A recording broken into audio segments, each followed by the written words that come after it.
You guys, Aaron here. Today I thought I'd talk about region wars coming to Walking a Road to Survival. Finally something sort of new. I mean, wars itself aren't really new, but to be able to battle against faction in other regions is really refreshing, especially for some people who are stuck in dead regions with no competition or anything like that. So I thought I'd talk about what kind of war improvements that have been changed or have been added, and the war regions itself. There's already been a war region in the beta region.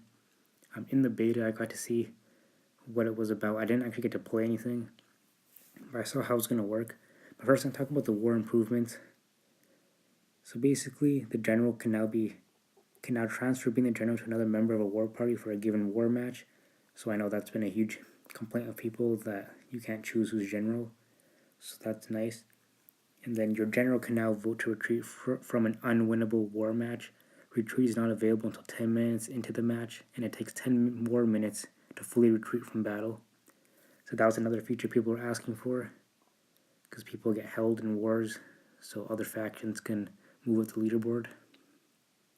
Stronghold capture at the start of a war match has been updated to be less timing sensitive. Multiple teams can attack simultaneously. The first to beat the walkers wins. There are more waves of walkers to make this battle more skill and team-based. Attacking an unoccupied stronghold no longer costs any war energy. So I'm not exactly sure how this works. I don't know if it's like a territory where when the territory isn't occupied, there's like 400 walkers, and then like whoever eliminates the most walkers gets that territory. That's how I think it is, but I'm not 100% sure. And then scoring is updated to promote better behavior and address a variety of issues. Bonuses for finishing camps, groups, and factions are now given to the faction, not individuals. Players will earn partial points when attacking, even when they ultimately lose. Generals now receive bonus points when attacking to reward their commitment. Players holding strongholds now get bonus points when attacking camps. Attacking a camp that is holding a stronghold also gives bonus points. The score boost for wiping out an enemy who's winning has been removed. So that's a good thing. All the scoring has been updated, and a lot of people complaining about that also. And I think it's the best thing about the updated scoring is that generals get bonus points now. That makes a lot of sense. And now they've also overhauled the rewards that factions will receive for participating in wars. Individual milestone rewards have been added for reaching key score thresholds in war. Our typical pattern of war placement prices has been completely reworked. The individual milestones thing I'm super excited about. Now, people that put up super high scores get rewarded for it, even if their faction doesn't place high, which I think is amazing. And then they're gonna fix the pattern of war placement prizes.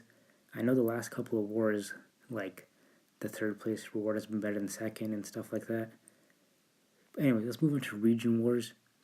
So this will be wars against people in other regions. So how it's going to work is I'll just read the whole summary they have here. At its core, this new type of war will match your region with one or more other regions. We'll be running events with various matchup configurations, allowing you to matchmake against factions from those regions. For the beta, we've created 4 different regions for this purpose. Okay, who cares about the beta? In region wars, you'll be competing in regular war matches with updated rules outlined that I previously mentioned, with factions from other regions to secure the top spot for everyone on your home front. So when it says for everyone on your home front, I imagine that the war region leaderboard, like if your region gets first place, your whole region gets that reward.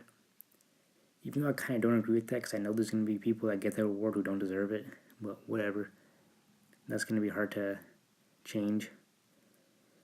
But continue. The actual fighting of a region war works a lot like wars you're already used to. You'll queue up with your war party. You get matched against an opposing faction's war party. In this case, one from one of the opposing regions, and fight it out. In addition to the faction leaderboard for the event, which works much like the standard war leaderboard for the combined factions involved, complete with prizes. Region war features a leaderboard and prizes for the regions themselves. Since both of these have prizes, you'll not only want to win as a region, but can place highly as an individual faction as well. There's also a special event channel, which is shared between your region and opposing regions.